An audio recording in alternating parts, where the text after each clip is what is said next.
What you heard, it's what you hearing. It's what you hearing. Listen, it's what you hearing. Listen, it's what you hearing. Listen. X gon' give it to you. What? Wait for you to get it on your own. X gon' deliver to you. Knock, knock, open up the door. It's real. With the non-stop. Gotta look at the whole picture. You know, we're talking about books here, but I'm also talking about my job. I got 2 black guys on my squad now who got their job over a couple of white guys who actually scored higher in the test. Does that make sense? Huh? Yeah, sure, everything's equal now, but I got 2 guys watching my back, responsible for my life, who aren't as good as 2 other guys. You only got the job because they were black, not because they were the best. If the only thing you can't steal was came out to play, stay out my way. Mother, first we gonna rock, then we gonna roll, then we let it pop, don't let it go. What? X gon' give it to ya, he gon' give it to ya. X gon' give it to ya, he gon' give it to ya. First we gonna rock, then we gonna roll, then we let it pop, don't let it go. X gon' give it to ya. Started a school, a university that had sinking numbers of male students and rising numbers of female students.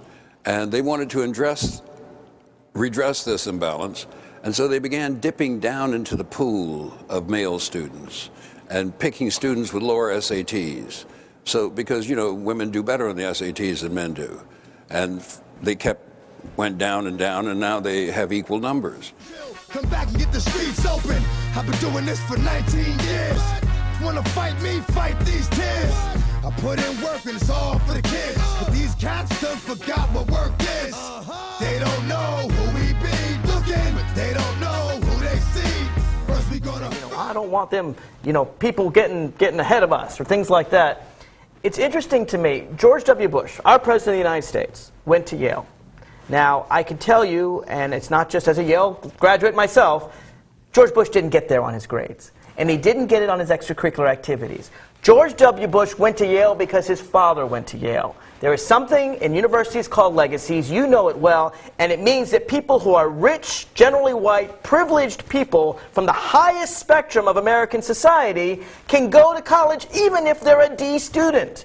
Now that to me is affirmative action for the wrong people. That's negative action.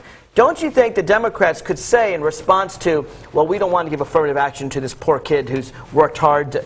Why would you give affirmative action to rich white George Bush, who's had, a silver spoon in his mouth his entire life, rather than a kid who did come from the wrong side of the tracks and had to work doubly hard because his parents didn't go to college? And I mean, is that an argument?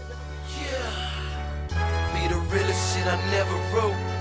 I ain't writing this shit by the way, nigga. Some real shit right here. This be the realest shit you ever quote.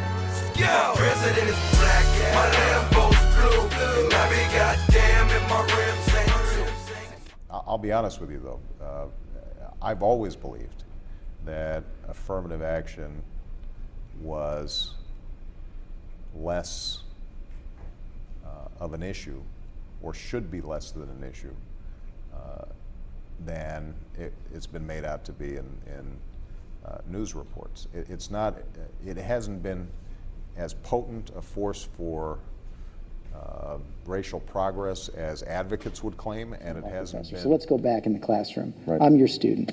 I say, Professor, you and your wife went to Harvard Law School, got plenty of money, you're running for president. Why should your daughters, when they go to college, get affirmative action? Well, first of all, I think that my daughters should probably be treated by any admissions officer as folks who are pretty advantaged.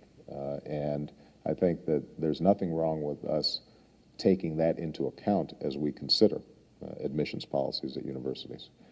I think that we should take into account white kids who have been disadvantaged and have grown up in poverty and shown themselves to have what it takes to succeed.